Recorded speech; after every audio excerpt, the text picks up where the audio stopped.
بالله من شرور أنفسنا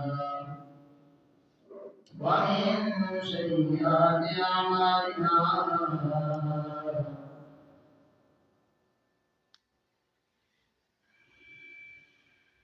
من يهده الله فلا مضل له ومن يضلل فلا هادي له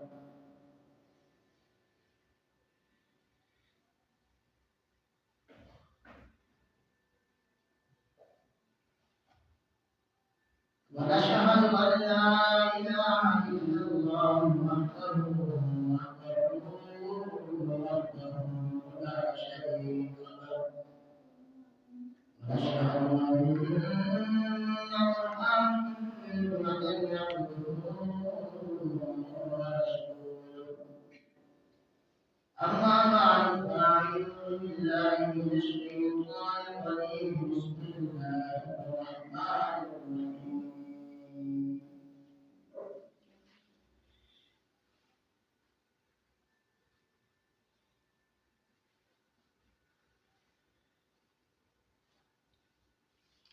فلما تجلى ربهم للجبل جعله دكا وخر موسى صعقا آمنت بالله صدق الله العظيم وصدق رسوله النبي الكريم الأمين ونحن على ذلك من الشاهدين والشاكرين والحمد لله رب العالمين.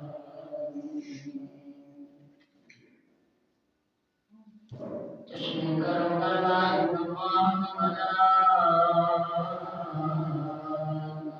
يصلون على النبي يا أيها الذين آمنوا صلوا عليه وسلموا تسليما الصلاة والسلام عليك يا سيدي يا رسول الله وعلى آلك وأصحابك يا سيدي يا حبيب الله الصلاة والسلام عليك يا سيدي يا رسول الله وعلى آلك وأصحابك يا محمد العالمين الصلاة والسلام عليك يا سيدي يا رسول الله وعلى آلك وأصحابك يا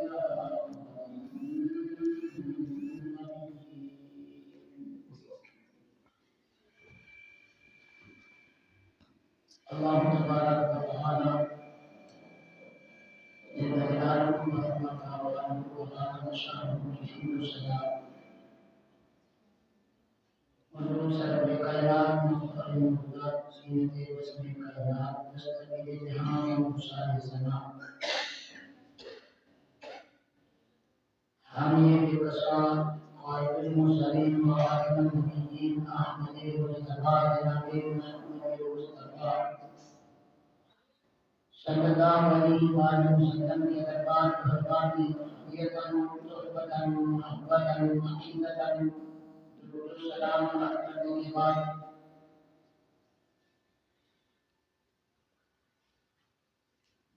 میرے محبوب اور محترم برادران اسلام محترم و محتشم کرام عزت العال برکت اللہ السلام علیکم ورحمۃ اللہ وبرکاتہ.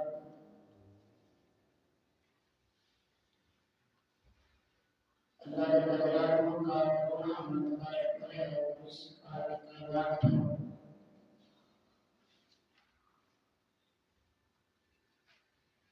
مجھے اور صاحب کو جمعہ ادا کرنے کی سعادت عطا فرمائی. بڑھتی سے دن اپنے منزل تک روانہ ہے. شعبان المعظم کی آج 4 تاریخ ہے. بڑی تیزی سے دن گزرتے چلے جا رہے ہیں.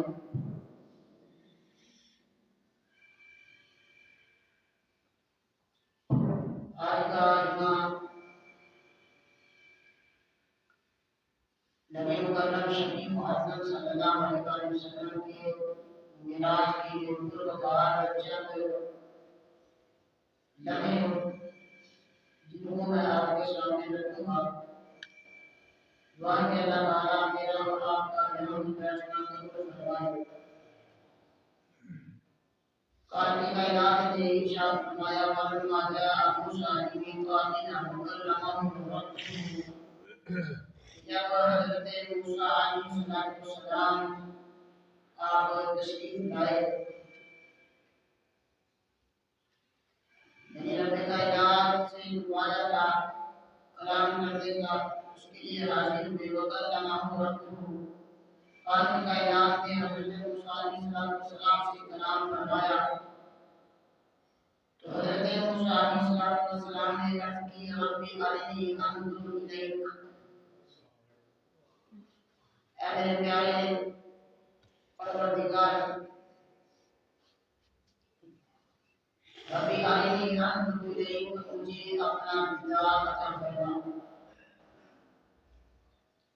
تو رب الجلال نے ارشاد فرمایا لن ترانی،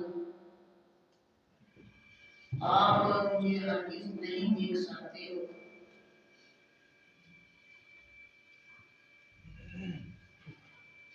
تو اگلی شرط بیان کی کہ اے میرے پیارے کریم، اگر تم دیکھنا چاہتے ہو مجھے بولا کہ انظر الی الجبل فإن استقر مكانه فسوف ترانی، کہ وہ جو کوہ طور پہاڑ ہے اس کی طرف نظر کرو،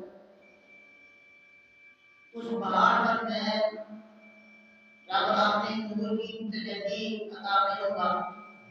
فإن استقر مكانه فسوف ترانی، اگر وہ پہاڑ اپنے جگہ ٹھہرا رہا قریب میں تجھے اپنا دیدار عطا کروں گا۔ فلما تجلى ربه للجبل جعله دكا وخر موسى صعقا، جب خالق کائنات نے اپنی تجلی اس کوہ طور پر فرمائی تو جعله دكا وخر موسى صعقا، وہ پہاڑ ریزہ ریزہ ہو گیا، وخر موسى صعقا، اور حضرت موسیٰ علیہ السلام بے ہوش ہو گئے۔ اب اس آیت کریمہ میں چند باتیں سمجھنے کی ہیں کہ جن سے یہ واضح طور پر واضح ہو جائے گا کہ یہ رب کے پیارے حبیب ہی ہیں جن کو اللہ تعالیٰ نے اپنا دیدار عطا فرمایا۔ تو حضرت موسیٰ علیہ السلام کا یہ ایک سوال کرنا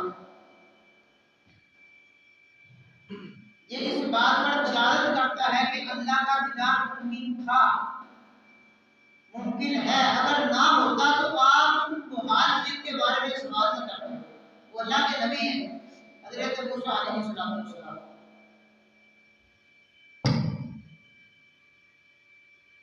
تو رب کائنات نے حضرت موسیٰ علیہ السلام سے کلام فرمایا وَكَلَّمَهُ رَبُّهُ، خالق کائنات نے پیارے موسیٰ علیہ السلام سے کلام فرمایا۔ تو اس بات سے یہ واضح ثابت ہو چکا کہ حضرت موسیٰ علیہ السلام سے کلام فرمایا رب کائنات نے، اس پر ہم سب کا ایمان ہے۔ جو بندہ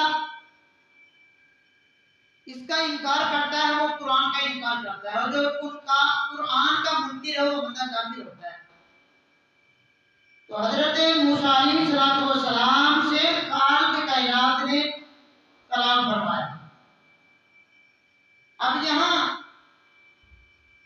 بات سمجھنے کی یہ ہے کہ جب کوئی بندہ کسی کی گفتگو سنتا ہے، کلام سنتا ہے، اس کی خواہش ہوتی ہے میں جس کا کلام سنتا ہوں میں اس کو دیکھوں، اس کا دیدار کروں۔ یعنی بطور مثال میں ایک بلا تمثیل و بغیر عرض کرنا چاہتا ہوں کہ اگر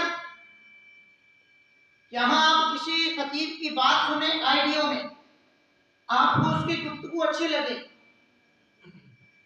روزانہ اس کی گفتگو سنتے ہیں، آپ کو اچھی لگتی ہے، لیکن آپ کے دل میں یہ خیال آئے گا کہ یار جس کا انداز اتنا خوبصورت ہے اس کی شان کتنی نرالی ہوگی، آپ کا دل چاہے گا کہ میں ان کی گفتگو کے ساتھ ساتھ اس کا چہرہ دیکھوں، ان کی زیارت کروں۔ حضرت موسیٰ علیہ السلام سے جب خالق کائنات نے کلام فرمایا تو آپ نے رب کائنات کے کلام میں جو لذت محسوس کی، اس لذت کے پیش نظر آپ دیدار کے مستقام ہوئے۔ آپ نے یہ خواہش کی، آپ کا دل اس بات پر اٹھ مجبور ہوا کہ رب کائنات سے دیدار کا مطالبہ کیا جائے۔ پھر آپ نے دعا کی، ربی ارنی انظر الیک، میرے مالک و مولا مجھے اپنا دیدار عطا فرما۔ تفسیر غازی میں یہ بات 3 دلائل ذکر کیے کہ میرے حبیب نے رب کا دیدار کیا ہے۔ کچھ لوگ کہتے ہیں کہ دیدار ممکن ہی نہیں اللہ تعالیٰ کا، تو ہمارا موقف یہ ہے کہ ممکن نہ ہوتا تو اللہ کے نبی موسیٰ کبھی بھی سوال نہ کرتے۔ یعنی میرا اور آپ کا سوال کرنا اور ہے، وہ رب کے نبی ہیں، اور رب کے نبی جب بھی لب کھولتے ہیں وہ رب کی ادا سے کھولا کرتے ہیں۔ تو آپ کا یہ دعا کرنا، ربی ارنی انظر الیک، یا رب العالمین مجھے اپنا دیدار عطا فرما، اگر ممکن نہ ہوتا تو آپ کبھی بھی یہ دعا نہ کرتے۔ تو پہلی دلیل انہوں نے یہ دی کہ اگر دیدار الہی ممکن ناممکن تھا تو اس کی دعا کرنا ناجائز ہوتا۔ یعنی اگر ممکن ہی نہیں، یہ ہر بندہ جانتا ہے رب کا شریک ناممکن ہے، محال ہے، رب کا شریک ہو سکتا ہی نہیں ہے، اور اگر دیدار ممکن نہ ہوتا اللہ کے نبی کبھی بھی یہ دعا نہ کرتے۔ تو آپ کا یہ دعا کرنا، اور پھر حضرت موسیٰ علیہ السلام جو علوم کے ماہر ہیں، معارف باللہ ہیں، اللہ تعالیٰ نے ان کو بڑی فقاہت عطا فرمائی ہے، تو آپ کا یہ دعا کرنا کہ ربی ارنی انظر الیک، یا رب العالمین مجھے اپنا دیدار عطا فرما، یہ آپ کا دیدار کے لیے دعا کرنا اس بات پر دلیل ہے کہ رب کا دیدار ممکن ہے۔ وہ بات ہے، رب کائنات نے فرمایا لن ترانی یا موسیٰ، تو نہیں دیکھ سکتا، کوئی تو ہے جو تیرا دیدار کرے گا۔ اے پیارے موسیٰ، آپ لن ترانی، آپ ہرگز نہیں دیکھ سکتے، لیکن یہ نہیں فرمایا کہ کوئی نہیں دیکھ سکتا، لن ترانی، آپ نہیں دیکھ سکتے۔ دوسری دلیل تفسیر خازن میں جو بیان کی، پہلے تو فرمایا کہ آپ کا یہ دعا کرنا اس بات پر دلیل ہے کہ اللہ کا دیدار ممکن ہے، محال نہیں ہے۔ دوسری دلیل یہ دی کہ اللہ تعالیٰ نے حضرت موسیٰ علیہ السلام سے جواباً فرمایا، جب آپ نے عرض کی نا ربی ارنی انظر الیک، یا رب العالمین مجھے اپنا دیدار عطا فرما، تو خالق کائنات نے جواب میں نفی نہیں فرمائی کہ میرا دیدار کوئی کر ہی نہیں سکتا، بلکہ رب کائنات نے فرمایا لن ترانی، میرے پیارے کریم آپ میرا دیدار نہیں کر سکتے۔ یہ جملے، اور تیسری دلیل رب کے دیدار کے ممکن ہونے پر جو بیان کی تفسیر غازی میں، وہ دلیل بھی سننے والی ہے۔ اب جب حضرت موسیٰ علیہ السلام نے عرض کی یا رب العالمین اپنا دیدار عطا فرمائیں، تو خالق کائنات نے فرمایا لن ترانی، آپ مجھے نہیں دیکھ سکتے، اور اگلی شرط بھی لگا دی۔ خالق کائنات نے فرمایا ولکن انظر الی الجبل، اگر آپ چاہتے ہیں میں رب کا دیدار کروں۔ اب اس دلیل کی طرف بھی توجہ کرنا کتنی قابل غور ہے۔ یہ رب کا فرمان ہے، ایک آیت میں 3 دلائل مختلف اوقات میں اس بات پر موجود ہیں کہ رب کا دیدار ممکن ہے، اور رب کائنات نے اپنا دیدار میرے نبی کو عطا فرمایا ہے۔ اب حضرت موسیٰ علیہ السلام سے جو خالق کائنات نے فرمایا ولکن انظر الی الجبل، اے میرے پیارے کریم اگر تم چاہتے ہو میرا دیدار کرنا، ولکن انظر الی الجبل، اس پہاڑ کی طرف دیکھو، فإن استقر مکانہ فسوف ترانی، اگر یہ پہاڑ میری تجلی کے بعد یہ اپنی مقام پر ٹھہرا رہا، فسوف ترانی، پھر ان قریب میں تمہیں اپنا دیدار عطا فرماؤں گا۔ یہ دیکھیں نا، اگر دیدار ممکن نہ ہوتا تو اپنے دیدار کو پہاڑ کے ساتھ معلق کرنا، یہ رب کی ذات فرما رہی ہے کہ میرے پیارے کریم اس پہاڑ کی طرف دیکھو، اگر یہ پہاڑ اپنی جگہ ٹھہرا رہا تو ان قریب تمہیں اپنا دیدار عطا فرمائے گا۔ تو فرمایا تیسری دلیل تفسیر خازن نے یہی بیان کی کہ خالق کائنات نے اس میں حضرت موسیٰ علیہ السلام کے دیکھنے کو پہاڑ کی جگہ کے برقرار رہنے پر معلق کیا کہ اگر وہ پہاڑ اپنی جگہ پر ٹھہرا رہے گا تو آپ میرا دیدار کر پائیں گے۔ تو فی نفسی پہاڑ تو اپنی جگہ پر ٹھہرا رہتا ہے، تو لہذا حضرت موسیٰ علیہ السلام کا رب سے یہ سوال کرنا اس بات پر دلیل تھی کہ رب کا دیدار ممکن ہے۔ اسی لیے تو خالق کائنات نے حضرت موسیٰ علیہ السلام کے سوال کرنے پر کوئی حرام نہیں کیا، بلکہ فرما دیا کہ اللہ تعالیٰ نے آپ نہیں دیکھ سکتے لیکن آمنہ کا لال ہے جو میرا دیدار کرے۔ اب یہاں یہ تھا قرآن کا رب الباب جو میں نے ایک آیت میں آپ کے سامنے رکھا کہ رب کائنات کا دیدار ممکن ہے۔ بعض لوگ یہ کہتے ہیں کہ وہ اس آیت سے استدلال کرتے ہیں کہ رب کائنات کا فرمان لا تدرکہ الابصار، خالق کائنات نے فرمایا کہ کوئی آنکھ بھی رب کا لا تدرکہ الابصار، رب کا احاطہ نہیں کر سکتی۔ بعض نے یہاں تدرکہ الابصار کا معنی دیکھنا کیا ہے، لیکن ہمارے نزدیک یہاں احاطہ کرنا ہے۔ احاطہ کرنا اور ہے، دیکھنا اور ہے۔ یعنی یہ خالق کائنات نے فرمایا لا تدرکہ الابصار، کوئی آنکھ بھی رب کا احاطہ نہیں کر سکتی، رب کو محیط نہیں ہو سکتی۔ تو یہ تو ظاہر بات ہے رب کا احاطہ ممکن ہے ہی نہیں۔ اگر احاطہ اس چیز کا ہوتا ہے جس کی جہت ہو اور رب کی ذات جہت مکان سے پاک ہے، تو فرمایا یہ دیدار فقط خالق کائنات نے اپنے حبیب کو دنیا میں عطا فرمایا۔ اور معراج کا موضوع بڑا طویل ہے جس کو مختلف رنگوں میں علماء نے بیان فرمایا، مختلف کتابات سے آپ نے سنا ہوگا۔ میں مختصر وقت میں چند باتیں معراج نبی صلی اللہ علیہ وسلم کے حوالے سے آپ تک پہنچاؤں گا۔ میرے حبیب صلی اللہ علیہ وسلم جب آپ معراج پر تشریف لے گئے نا، یہ سنن ابی داؤد میں حدیث موجود ہے، تو میرے حبیب صلی اللہ علیہ وسلم سفر میں تشریف فرما ہے، تو نبی کریم صلی اللہ علیہ وسلم نے ایک ایسی قوم دیکھی، لما ارید بی مررت بقوم لهم اظفار من نحاس یکشمون وجوہهم وصدورهم فقلت من هؤلاء یا جبریل۔ بڑے قابل غور بات یہ الفاظ ہیں اور ہمیں بھی غور و فکر کرنی چاہیے۔ سب سے ضروری بات ہے معراج مصطفیٰ نے ہمیں دیا کیا ہے۔